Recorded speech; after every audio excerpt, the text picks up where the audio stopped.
A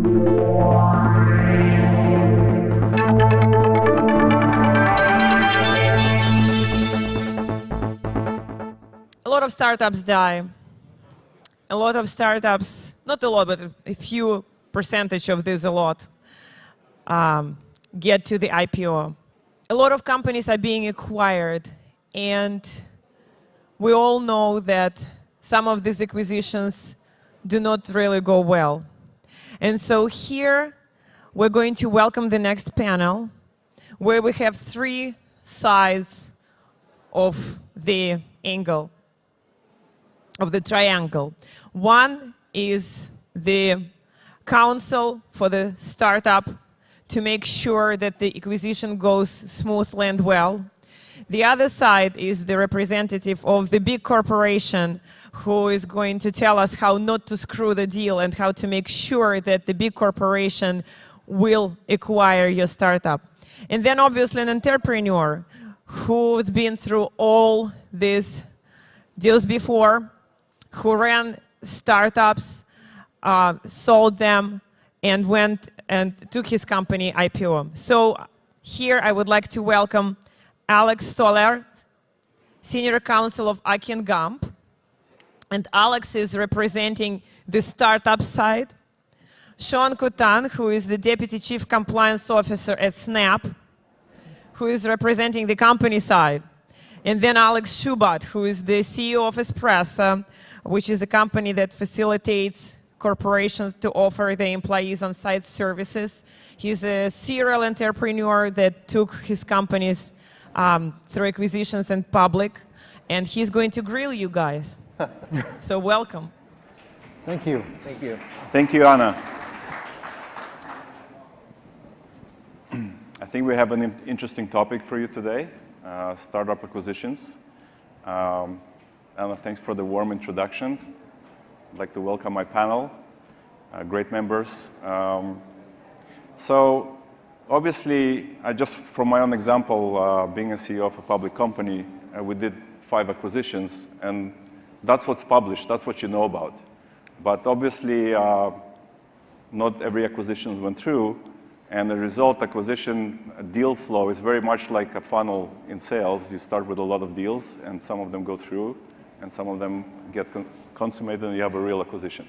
So that means many of those deals do not make it through the stages and effectively are failed acquisitions. So just from, let's look at the experience in the room. Who was on either side of an acquisition, whether buyer, seller, entrepreneur? Just raise your hand. Who was involved? Okay, successful acquisitions, right? And who was involved in deals that did not go through from either side? All right, so some of you. So you can see the numbers were actually fairly similar. So I think that's a good segue for our panel. So guys, let's address the first question. What are some of the challenges and what are some of the issues that entrepreneurs have to look into to make sure the acquisitions are successful? So let's start with you, Sean. Thank you. We're in the Silicon Valley. A lot of us are in a tech space, so I'll start with something tech-specific. IP. I noticed not a lot of hands went up in terms of those of you who actually been on a deal, on either side of a deal. So I'll just start with the basics. When a company is going to be bought, the buyer wants to make sure that we're getting value for our acquisition. And so we do what's called the due diligence process. We'll have financial advisors, legal advisors, accountants, take a really close look at the company that we're buying to make sure that we're getting value. And in the tech space, one of the key drivers of that value is IP. So the first thing that comes to mind and what could potentially undermine a deal is a company that sort of looks good on the surface, but when you dig into the IP, the patents aren't strong, copyrights aren't strong, or sometimes issues that are less obvious than that. So for instance, if there's no invention assignments agreements. I've actually seen this on a number of occasions where we're diligencing a company, and under IP law, whoever creates something owns it. If you're a coder, you're writing code, you own it. If you're an engineer, you're working on engineering hardware or whatever it is, you own that IP. The other way the company gets to own it is if there's something called an invention assignment agreement where the IP is assigned from the worker to the company. Sometimes those aren't present. Even in founder-led companies where the IP is actually owned by the founder and not the entity, that can be an issue. Or sometimes it comes up in the context of side projects. A lot of engineers like to work on side projects. This has caused a lot of issues in acquisitions. Sometimes a side project is in the same space as the employer's project, and then there's this IP contamination that's going on. Does the employer's IP contain some of the stuff from the side project, or vice versa? This can lead to litigation. Sometimes we look at it and we say, you know what, it's just too muddy, we're going to leave it alone. Thanks, Sean. How about Alex, as a litigator, what is your experience in this area? Sure. So to follow up on what Sean was saying, a good example of the importance of an invention assignment agreement and how critical it can be is the Mattel versus MGA litigation, which was a very highly publicized case about 8-9 years ago.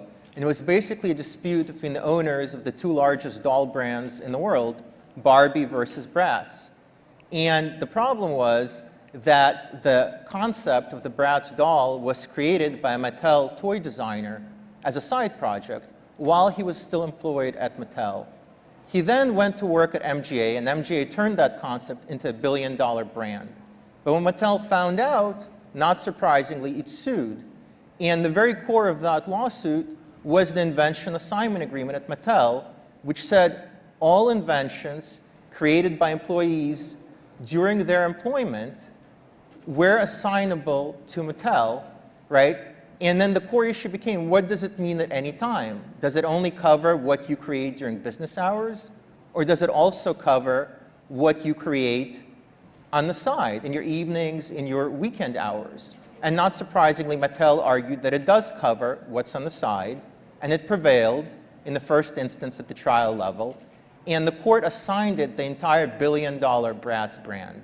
And that nearly killed MGA, a multi-billion-dollar company. MGA appealed, and after a few years, it eventually got the rights to the Bratz dolls back. But before that dispute was over $100 million in attorney's fees incurred. I want you to think about that number. $100 million just in attorney's fees, many, many years of litigation, and the near destruction of a billion-dollar company. And all of that could have been avoided if the invention assignment agreement had just been drafted a little bit better, a little bit more clearly. Great. So I don't know if it's a coincidence or not, but your kind of first responses are both around IP. Obviously, there's probably some other issues, landmines, missteps by founders. Maybe you guys can comment. What other things to look out for? Let's start with you, Alex, this time. Sure. So one issue that I've often seen blow up a transaction are disputes with former co-founders who are no longer there. And believe me, once news of a potential purchase, a potential deal goes public, and there's any real money involved, anyone with a grievance is going to come forward. They're going to come out of the woodwork to get their slice of the pie. And you don't have to go far for an example. One good example is Snapchat. As many of you probably know, there was a major lawsuit where an individual who alleged that he was one of the original co-founders sued the other co-founders and also sued the investors, by the way. So this is an issue that's also important if you're an investor, because he claimed that they knew or should have known that Snapchat was using intellectual property that he had rights to. And before that dispute was over, in order to settle it, Snapchat had to pay over $150 million to make that go away. So again, something really important. Another example I could give, for just a recent example from personal practice, is when you have a founder that's bought out for below market value. So operating agreements often have provisions that allow the majority owners or the majority vote of the stocks to forcibly buy out one or more of the other members. And that's what happened in that case. And one of the original founders was basically forced out, and he was paid practically nothing for his shares, a fraction of what they were worth. And all he got was a letter from the new CEO saying, well, in my best opinion, this is the fair market value. This is all you're going to get. And then the company turned around and tried to sell those new shares to raise capital to other potential buyers. And of course, the original founder did not go away. He retained my firm. and we brought claims for breach of contract and breach of fiduciary duty. We found an expert to conclude that he was not bought out at fair market value. And not surprisingly, no one wanted, they couldn't raise new capital. No one wanted to invest while that dispute was pending. And they had to settle. And again, all of that could have been avoided if instead of having their CEO make his own best judgment about what the shares were worth, they hired a qualified appraiser who wrote a report and therefore would have been able to justify the fair market value of the shares. Thanks. Yeah, we're kind of all familiar with the story where there's an announcement of an acquisition, a big deal, or companies filing to go public. Everybody's holding their breath. What's going to happen in the news? Is there somebody going to surface? So I think this is great pointers for all of us to consider. But guys, these are kind of, I would call them deal killers and major landmines. Let's look at something more practical, other things that both the acquirer and the entrepreneur, the young CEO should consider. Sean. Wow, there's a lot of things that come up in due diligence that I've seen. Poor documentation. Really early stage companies, seed stage companies, a lot of times are focused on running the business and not so much on the operational things. Poor documentation is often the case. It relates to what he said about founder disputes. For instance, there was a case where there was a loan on the books. The sort of documentation around the loan wasn't clear. Somebody came out of the woodwork and said that wasn't a loan, that was an investment. I have an equity stake in the company. That's a problem. Also, not having the right advisors in place. I think that some early stage companies are focused on hiring salespeople, engineers. They don't bring on legal advice or financial advisors early enough sometimes, in my opinion. I'll give you an example of how this killed a deal. There was a company that was doing license agreements they were trying to land Fortune 500 companies for software as a service. They were so eager to land big clients that they weren't really looking at the terms those clients were giving them. Most of the big companies said, we're not going to take your contract, we're going to have our legal people do the contract. All the contracts had indemnification provisions in them that called for full indemnification. So for those of you who are not familiar with this concept, let's say a hacker gets into the startup system, gets into the customer system, there's a big data breach, loss of millions of dollars. The startup would be on the hook for all of the losses of the customer. Now that's not appropriate. I mean, you're not in the business of being an insurance company for a Fortune 500 company. There should be a cap on liability. They didn't have the right lawyer look at that. We went in, we looked at all their customer agreements. They all had these indemnification provisions for full indemnification. So you got a great product, you got a great company, but we're just not comfortable taking on tens or hundreds of millions of dollars of a risk because you didn't look at your contracts closely enough. Thanks, Sean. Alex.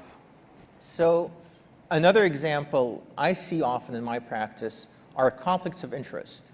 And so a good example of that is when a startup has a contract or an agreement for supplies or for services with a related party.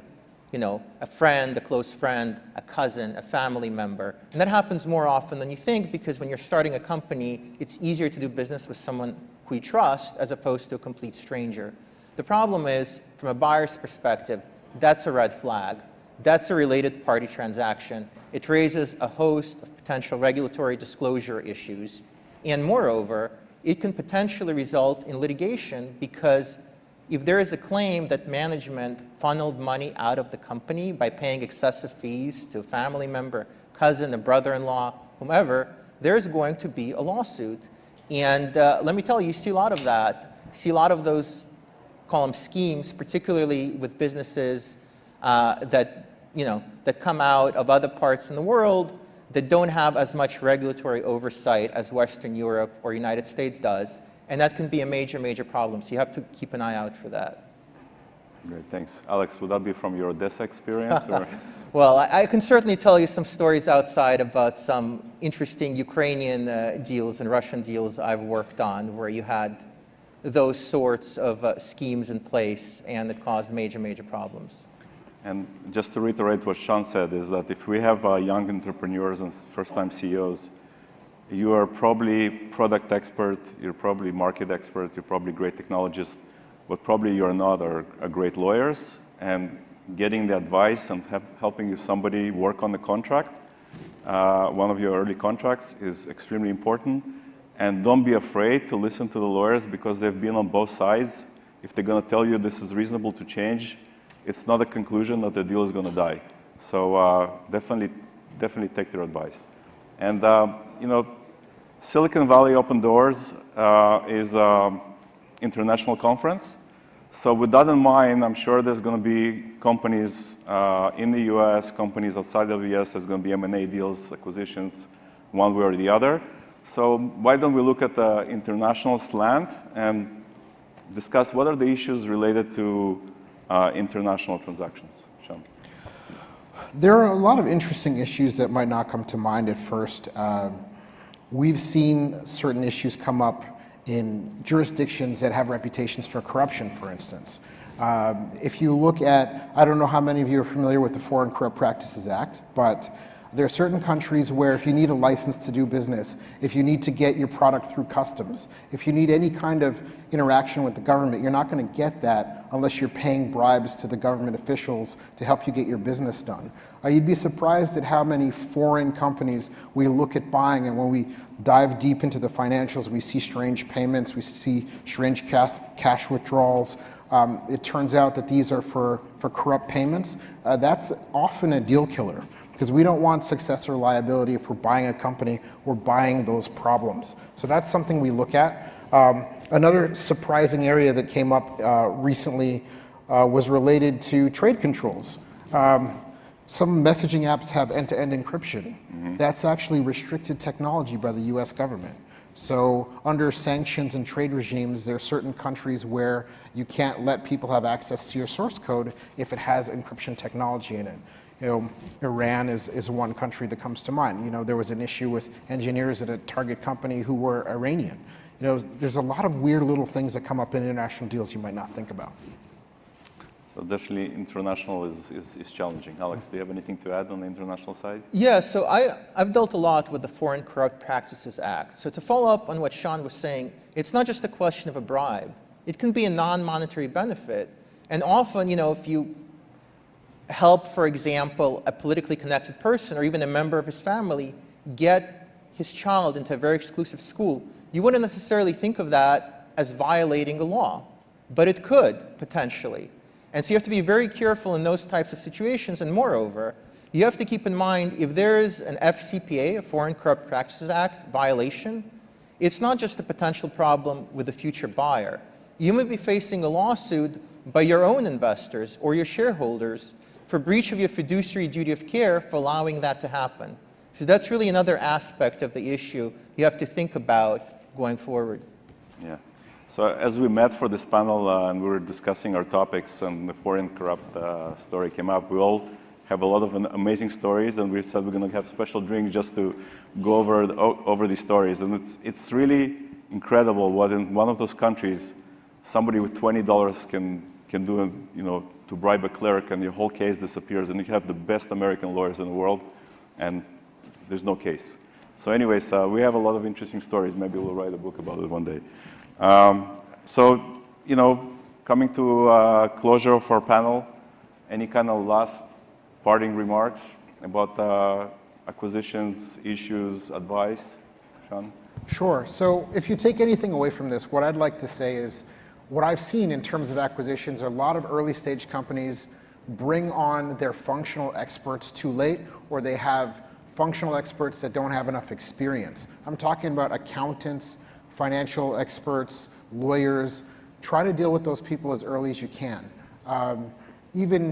Another example I'll give is a company that was trying to make its customers happy when they had problems with some of the items they'd purchased. They were making promises of discounts in the future and not accounting properly for that.